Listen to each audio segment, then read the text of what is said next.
저는 어렸을 적에 시골에서 10대 시절을 보냈습니다. 좋은 점도 많았고 불편한 점도 있었지만 어렸을 적을 돌아볼 때 부러웠던 것 하나가 나이키 운동화를 신은 아이들이 그렇게 부러웠습니다. 왜 그런지는 모르겠지만 그 10대 시절에 나이키 농구화를 신고 학교에 오는 친구들이 참 부럽더라고요. 저희 동네는 작아서 나이키 매장이 없었습니다. 제가 고등학교를 졸업하고 대학에 간 이후에 햄버거 가게가 생겼을 정도로 그냥 조그만한 시골 동네입니다. 아디다스 농구화도 신어봤고 리복 농구화도 신어봤습니다. 그런데 나이키 농구화를 못 신어봤어요. 왜 그랬냐면 35년 약 30년 전인데 그때 나이키 에어 조던 시리즈 농구화가 20만 원이 넘었습니다. 그때 또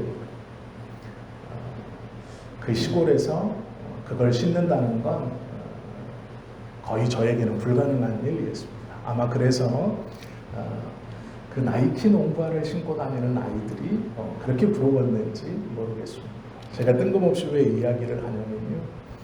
오늘은 신발에 대한 이야기를 좀 하려고 합니다.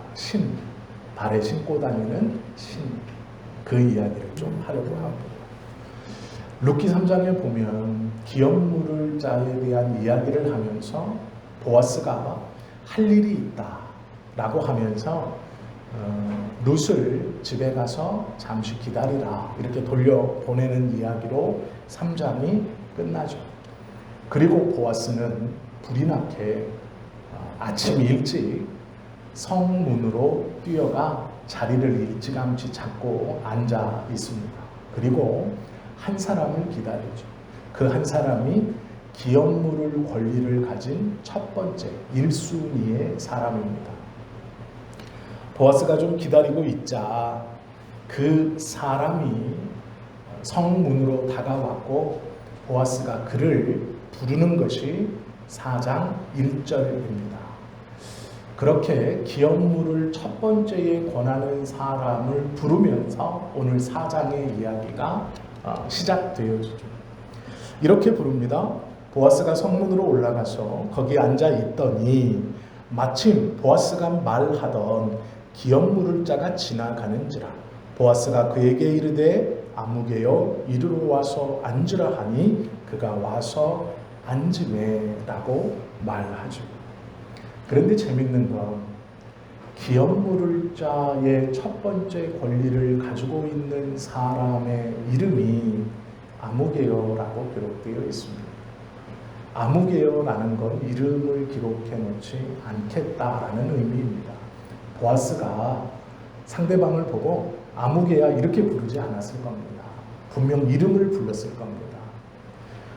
보아스이니까 좀 비슷하게 보였어라고 불렀든지 이름이 있었을 겁니다. 그런데 성경은요 아무개라고 기록해 놓고 있죠. 룻기는 등장인물이 많지 않은 성경입니다. 룻기는 4장까지밖에 없기도 하지만 이 4장까지밖에 없는 짧은 이야기 속에서 등장인물이 몇 명 등장하지도 않고 또 룻기의 저자는 등장인물들의 이름들을 최대한 기록하고 있습니다. 나오미의 두 며느리 중에 이스라엘로 함께 돌아오다가 중간에 다시 모압으로 돌아갔던 오르바라는 여인이 있습니다. 우리는 그렇게 그냥 나오미의 며느리 오르바와 룻 그리고 이 오르바는 중간에서 돌아갔음에도 불구하고 성경은 이 오르바의 이름을 정확히 기록해 주고 있습니다. 그런데 놀랍게도 기업을 물을 자라는 이 아주 중요한 사람의 이름을 아무개라고 기록하고 있죠. 이건 의도가 있는 기록입니다. 기업을 물을 것은 권리입니다. 권리는 무엇입니까? 내가 마땅히 가지고 있는 다른 어떤 것보다 중요한 것이 권리입니다. 의무는 억지로 해야 하는 거지만 권리는 적극적으로 행사해야 하는 겁니다. 선거가 있으면 투표를 하죠.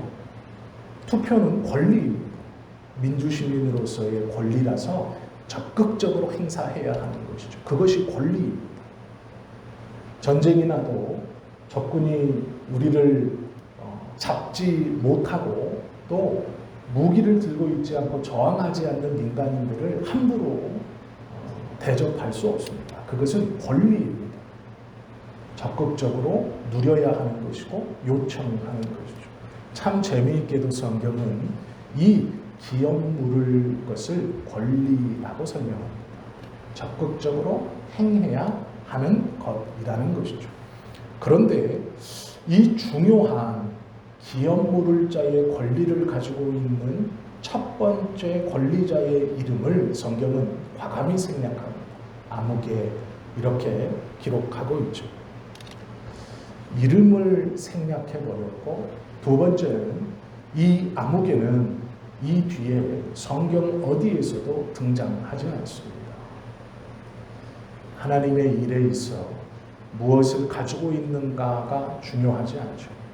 어떤 권리를 가지고 있는가, 네가 무엇을 할 수 있는 재능과 능력과 힘과 돈이 있는가, 하나님 나라에서 중요하지 않습니다.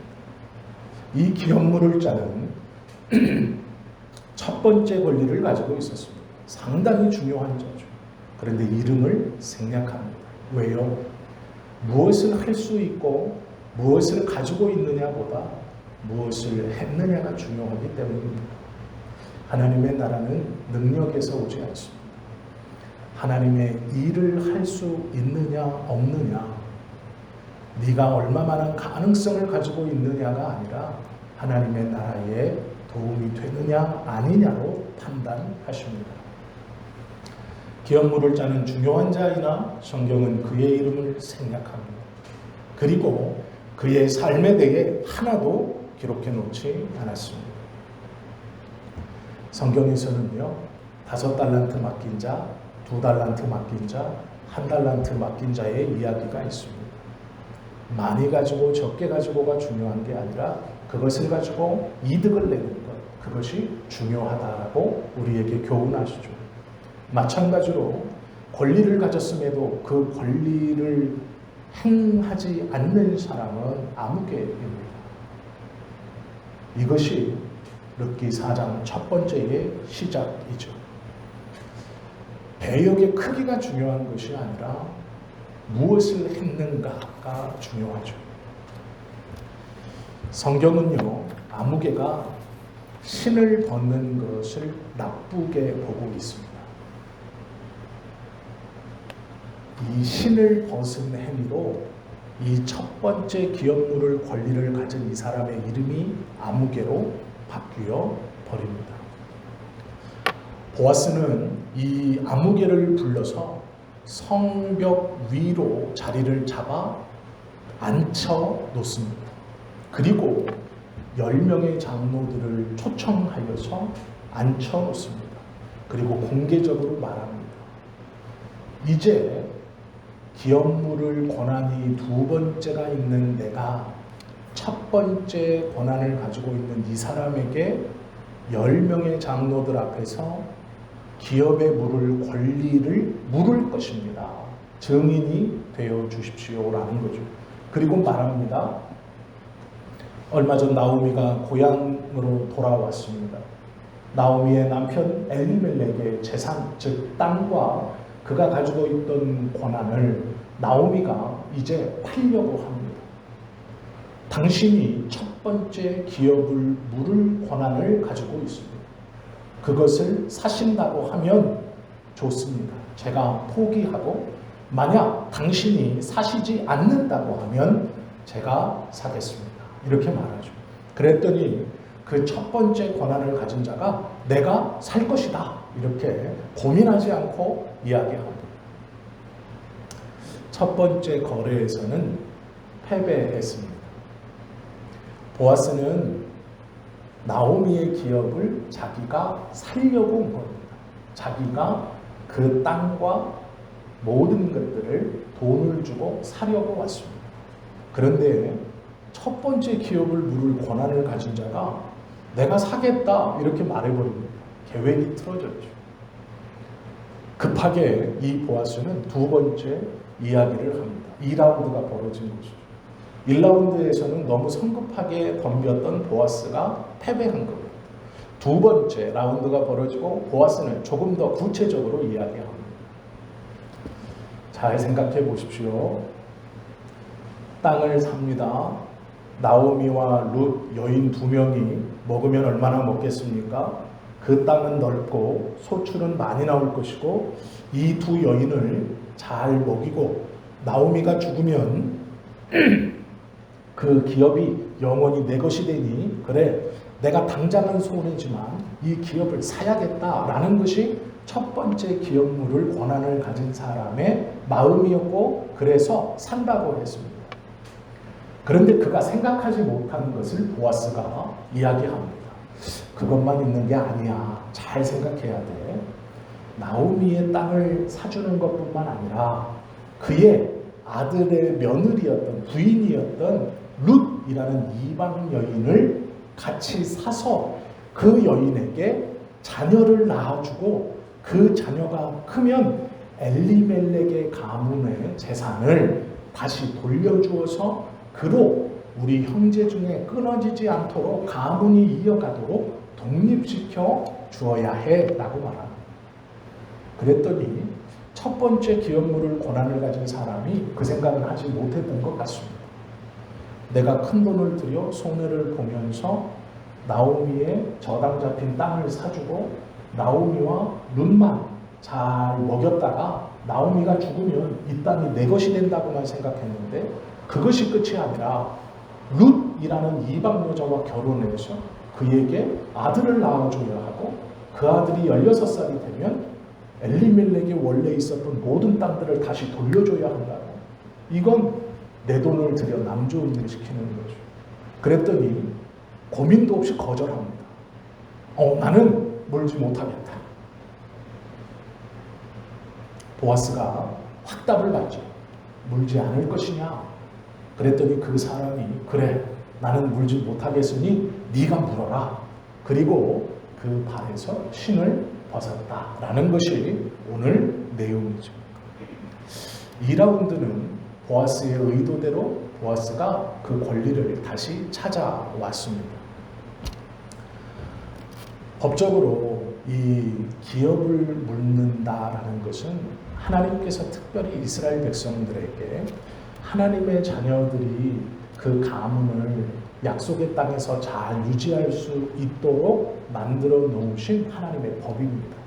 그래서 이스라엘은 이 기업을 묻는다라는 것을 권리로 생각했습니다. 하나님의 말씀이니 내가 적극적으로 행동하고 행해야 하는 것이죠. 그래서 우리의 친족 중에 어떠한 가문도 중간에 끊어지지 않게 하는 것이었죠. 그런데 문제는 이 아무개의 삶의 기준이 하나님의 법, 하나님께서 주신 권한, 내가 이스라엘 백성으로 마땅히 해야 할 어떤 것, 의무를 지는 게 아니고 내 생각에 유익이 되느냐, 손해가 되느냐가 이 첫 번째 기업 물을 사람의 삶의 판단의 기준이었습니다. 세상적으로 보면 똑똑한 사람이죠. 손해날 것은 덤비지 않고 손해가 날 것 같으면 얼른 발을 빼는, 지금 같으면 굉장히 지혜로운 사람이라고 칭찬 들을 만한 사람이죠.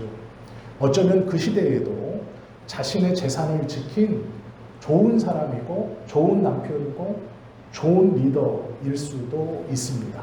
그런데 문제는 좋은 사람인 것 같은 이 첫 번째 기업 물을 자의 판단을 하나님이 잘못되었다라고 생각하고 보셨다라는 것이죠. 보아스는 권한을 포기한 이 아무개의 권한을 붙듭니다. 문제가 있죠. 우리가 하나님께서 이끌어 가시는 삶에서 하나님의 마음에 맞게 행동하며 살아가는 첫 번째의 조건이 보아스와 같은 인생관이 있어야 됩니다. 세상적으로 볼 때는 이 아무개가 잘 사는 것이죠. 손해나지 않는 삶, 손해보지 않는 삶, 손해가 날 것 같으면 딱 손절치는 삶, 지혜롭고 세상에서는 자기 것을 잘 지키고 이득이 있을 때는 적극적으로 권리를 행사하면서 남에게 뺏기지 않고 내가 취하는 괜찮은 삶이죠. 그런데 문제는 하나님은 그것을 좋게 보지 않는다라는 것입니다. 하나님께서는 이 첫 번째 기업료를 가진 자가 그 권한을 포기한 것을 좋게 생각하지 않으셨다라는 것이죠. 그게 문제죠. 교회도 마찬가지로 손해보지 않으려 하고 성도들도 마찬가지로 손해보지 않으려 하죠. 쟤는 안 하는데 왜 나만 시켜요? 왜 이걸 내가 해야 돼요? 저희 아이가 다니는 학교가 전쟁 끝나고 목사님들이 세운 학교입니다. 그래서 이사장이 아직도 목사님이에요. 그리고 학교가 주일에 애들을 교회를 보냅니다. 그 동네에 두 교회가 있고 그 두 교회 중에 하나를 선택해서 너희들이 가기 좋은 교회를 가라. 그래서 신앙생활을 독려하고 선생님들도 대부분 다 믿는 사람들. 제가 한번 학교에 불려간 적이 있습니다. 저희 아이가 다른 친구하고 싸웠어요. 그런데 왜 그랬냐고 물어보니까 사건의 발달은 이겁니다. 우유를 마시고 급식을 먹고 우유를 마시고 상대방의 아이가 그 우유팩을 그냥 책상에 놓고 계속 갖다 놉니다. 근데 그걸 이제 보는 사람들이 치우기도 하고 선생님이 야 저것 좀 치워라 해서 다른 친구가 치우기도 하는데 이제 하람이가 그게 이제 꼴이 난 거예요. 쟤는 뭔데 지가 우유 먹고 여기다 놓고 가서 딴 애가 치우게 해. 그걸 가지고 뭐라고 했답니다. 그랬더니 치우면 되지 뭐 이걸 가지고 뭐라 그래. 그러면서 이제 주먹 다짐을 하는 거예요. 그래서 제가 불려갔어요. 3시간 반 영주까지 이렇게 운전해가지고 귤 2박스 사들고 죄송합니다 하고 이렇게 갔어요. 그랬더니 상대방 친구 키가 막 86인가 뭐 이렇고 등치도 이렇더라고요. 저 같으면 못 덤볐을 것 같은데 그래서 그 친구도 5만 원 주고 제 아이도 5만 원 주고 이렇게 해서 잘 화해해라 이렇게 하고 왔은 기억이 있습니다. 우유팩 때문에 싸워요. 안 치웠다. 교회도 그런 모습들을 봅니다. 왜 쟤는 안 시키고 나만 시켜? 왜 나만 하라 그래? 세상적 기준으로 손해 안 보는 것은 지혜로운 삶일 수 있죠. 그런데 정확히 말하면요, 우리의 경쟁자는 세상이 아닙니다. 하나님은요, 우리를 보시면서 네가 세상의 누구와 비교하고 잘 살고 못 살고 이렇게 보자 하고 보시는 게 아니고요. 하나님이 만들어 놓은 우리의 경쟁자는 보아스예요. 보아스처럼 살아라라고 얘기해요. 성경은 놀랍게도요, 믿는 자들에게 예수님처럼 살아라라고 얘기해요. 세상의 누구하고 경쟁해서 그보다 더 똑똑하게 살고 그보다 더 잘 살고라고 얘기하지 않습니다. 우리에게 세상 사람보다 잘 살아라고 성경은 가르치지 않아요. 세상의 누구, 저 사람 아니요. 너의 경쟁자는 보아스다. 이렇게 얘기해요. 네가 보아스보다 잘 사는지 내가 볼 거야 라고 얘기해요. 성경은 네가 예수님처럼 비슷하게 사는지 볼 거야 라고 얘기해요. 우유팩으로 싸우는 삶이 아니에요. 저 친구 우유 마시고 놓고 가네. 이 심사가 뒤틀려. 그렇게 사는 거, 그거 잘 산다 못 산다 그거 보지 않으신다 그래요. 우리의 경쟁자가 보았습니다. 예수님처럼 살으라고 성경은 말씀하고 있어요. 하나님이 기뻐하시는 일을 하기 위해서 우리는 때로 신을 벗지 않아야 합니다. 내 계산에는 손을 보는 것 같아서 얼른 벗어버리면 손해 안 보고 내가 누리던 것을 계속 누릴 수 있고 세상에서는 비교하면서 똑똑하다고 생각이 들 수 있어요. 그것이 신을 벗는 모습일지도 모릅니다. 신을 벗지 않고 신고 있는다는 것은 때로는 힘들 겁니다. 내가 그리스도인이라는 것, 내가 믿는 사람이라는 것. 그런데 그 신을 벗지 않는 것이 중요합니다. 이 아무개가 이름이 아무개로 기록되어 있는 것은 뭐냐면 자기가 살아왔던 삶의 그 모습 그대로 하나님께서 주신 마지막 기회도 놓쳐버렸다라는 것입니다. 이 아무개도 대단한 사람이에요. 10년 동안 가뭄을 견디면서 그 이스라엘 땅에서 보아스처럼 잘 견뎌온 사람입니다. 그리고 이 보아스처럼 그 전날 보리추수를 다 마치고 보아스가 했듯이 자기의 밭에서 자신의 종들과 일꾼들 그리고 추수한 보리단을 다 넣어놓고 보아스처럼 잔치를 했을 거예요.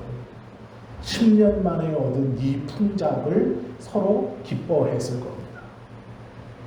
그리고 이제 해가 떠 성 안으로 들어오는 거예요. 그거 다 돌아보고 정리하고 보아스처럼 전날 기뻐하며 술 마시고 하나님께서 10년 만에 우리에게 허락하신 이 풍년을 노래했을 겁니다. 그런데 손익을 따지면서 살았던 그의 삶이 성문 앞에서 보아스라는 남자가 자기를 부르고 장로들 10명을 놓고 기업을 물을 권한이 4개 있다 했을 때도 그의 삶은 여전히 그전처럼 손익을 따지는 삶으로 머리를 작동시켰고 그것을 따져갖고 손해라는 생각에 권리를 포기해 신을 벗습니다. 변화될 수 있는 마지막 기회를 놓친 것이죠. 이것이 어리석은 겁니다. 손익을 따지는 삶으로 살았던 이 사람은 하나님께서 그에게 주셨던 마지막 기회를 아무렇지 않게 놓쳐버렸죠. 신을 아무렇지 않게 벗어 던져버렸습니다. 변할 수 있는 어쩌면 마지막 기회를 놓쳐버렸기에 그는 하나님의 일에 아무런 도움이 되지 못했고 그의 이름은 성경에 아무개라고 기록된 것이죠. 할 수 있었고 자격이 있었고 능력이 있었습니다. 그러나 손해가 나니 거절한 것이죠. 하나님의 일을 하며 손해가 난다 느낄 때 있고 이것은 장기적으로는 더 큰 손해라고 생각될 때가 있습니다. 내 삶의 손해일 거야.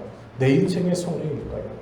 내가 이걸 벗어던지는 게 편하고 빨라라고 생각할지 모릅니다. 그러나 신고 있어야 합니다. 하나님께서 신기워 주신 신이라면 하나님께서 주신 의무가 아니라 권리라고 하신다면 그것을 붙들고 있는 것이 하나님이 기뻐하시는 믿는 자의 삶의 태도일 것입니다. 그러면 하나 중요한 게 있죠. 이 신을 잘 신고 있기 위해서는 신을 벗어야 합니다. 이건 또 무슨 말인가? 출애굽기에 보면 재밌는 말씀이 하나 있죠. 모세가 떨기나무 앞에 섰을 때 하나님께서 신을 벗어라 라고 말하죠. 모세는 얼른 신을 벗습니다. 출애굽기 3장에 모세가 소명받을 때 신을 벗었고 여호수아 1장에 보면요 재미있는 비유도 있어요. 여호수아가 모세의 뒤를 이어 이스라엘의 두 번째 지도자가 되었습니다. 이제 큰 가나안 정복 전쟁을 앞두고 있어요. 젊은 여호수아는 불안했습니다. 왜 그랬냐면요. 모세가 죽을 때 120세였는데 그의 기력과 그의 시력이 하나도 흐려지지 않았어요. 그러니까 정말로 젊음을 막 과시하고 이러다가 어느 날 갑자기 준비할 새도 없이 모세가 죽고 준비할 새도 없이 리더가 되었습니다. 수백만의 이스라엘 백성이 여호수아만을 보고 있어요. 그러니 긴장되지 않겠습니까? 떨리지 않겠습니까? 두렵지 않겠습니까? 두려웠습니다. 그런데 하나님이요 이 여호수아에게 재미있는 말씀을 하세요. 그것이 여호수아 5장에 있는 말씀인데요. 5장 15절에 보면 하나님이 이렇게 말하세요. 5장의 말씀을 보면 여호수아에게 내가 내 발바닥으로 밟는 모든 땅을 주리라 이렇게 말해요. 재미있지 않나요? 하나님이 여호수아에게요, 내가 내 발로 밟는 모든 땅을 주리라 이렇게 말씀하실 수 있죠. 네가 다니는 모든 땅을 주리라 이렇게 말씀하실 수 있죠. 그런데 재미있게도요, 내가 발바닥으로 밟는 땅을 다 주겠다 이렇게 말씀하세요. 그냥 하시는 말씀이 아니에요. 모세를 불렀을 때 이곳은 거룩한 곳이니 내 발에 신을 벗어라. 이 말은 무엇이냐면 너는 나의 종이 되어라 라는 거예요.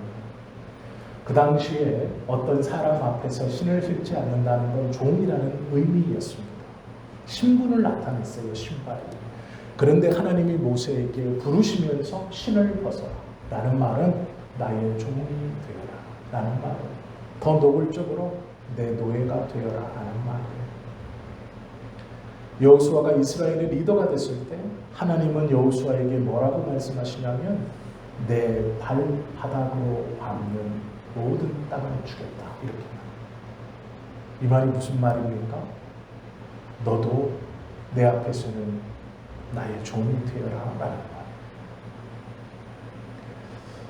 하나님께서 우리에게 주신 믿는 자라는 삶의 모습, 이 신을 벗지 않기 위해서 우리는 날마다 우리의 신을 벗어 던져야 돼요.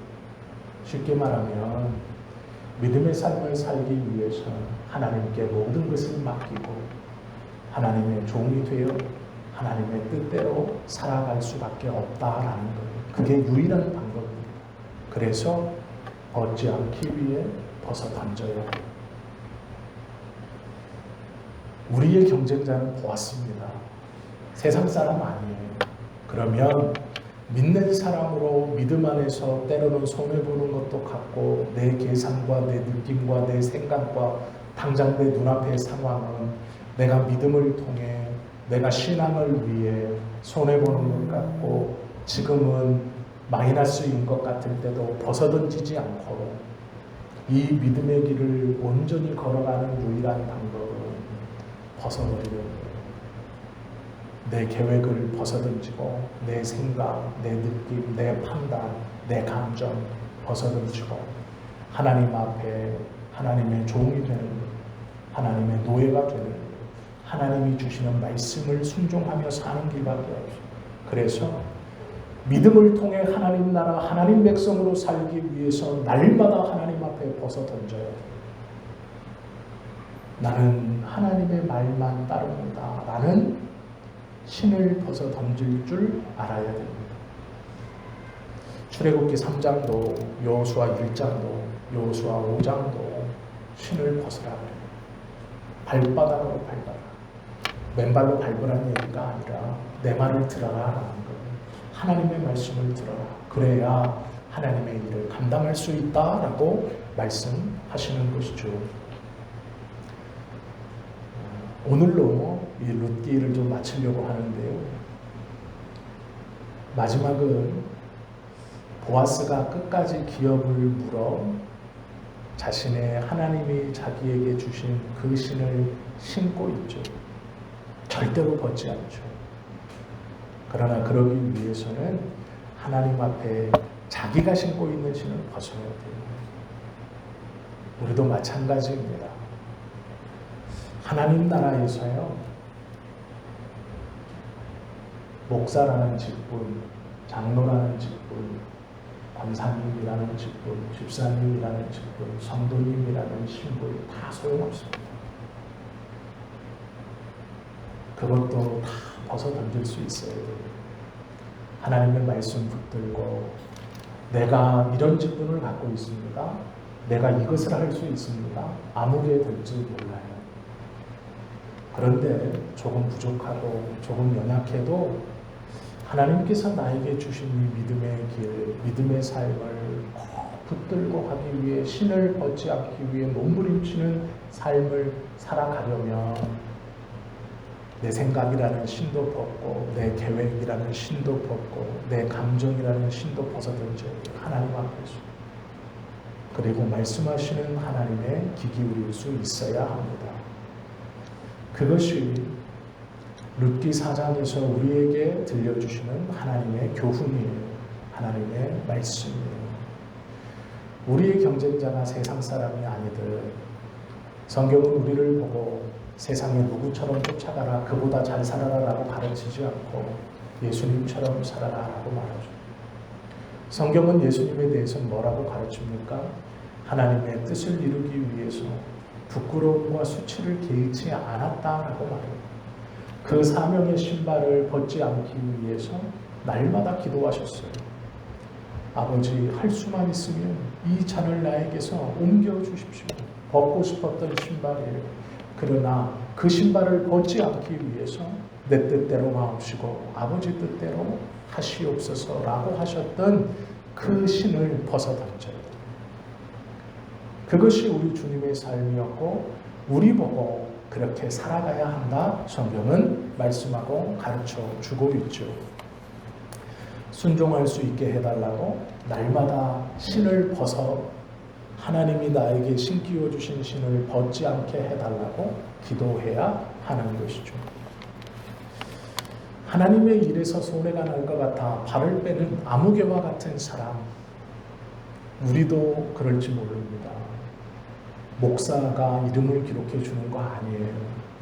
장로라는 직분이, 권사라는 직분이, 집사라는 직분이, 성도라는 신분이 생명책에 이름을 기록해 주는 게 아니에요. 똑같은 유대인이었고 똑같이 10년의 가뭄을 견뎠고 이제 하나님의 은혜를 같이 누렸던 첫 번째 기업물을 권한에 있었던 이 사람이 부족했던 게 아닙니다. 그러나 그 사람이 아무개예요. 아무개. 우리가 부족해서 못하는 게 아니고요. 내가 신는 신을 꼭 붙들고 있기 위해서 하나님이 신기워 주신 신을 벗어던져서 그래요. 하나님이 신기워 주신 신을 붙들고 있는 것, 그것을 위해 내가 신은 신을 벗어버려야 되는데 반대로 하기 때문에 아무개와 같이 어리석은 자가 되지 않기를 원합니다. 보아스와 같이 하나님이 신기워 주신 신을 꼭 신고 계시는, 그래야 우리의 삶이 세상의 누구와 비교되는 삶이 아니라 보아스와 비교되고 예수 그리스도와 비교되는 믿음의 삶을 살아가시는 저와 여러분 되실 수 있기를. 그래서 우리 주님 오시는 날, 우리 주님이 이 땅에 오시는 그날 우리가 다 같이 서서 하나님, 내가 세상 신은 다 벗어던졌고 하나님이 신기워 주신 신은 절대로 벗지 않고 지금도 신고 있습니다 라고 고백하는 모든 구원 앞에 부끄럽지 않아요. 저와 여러분 되시기를 예수님의 이름으로 축원합니다. 기도 드리십니다.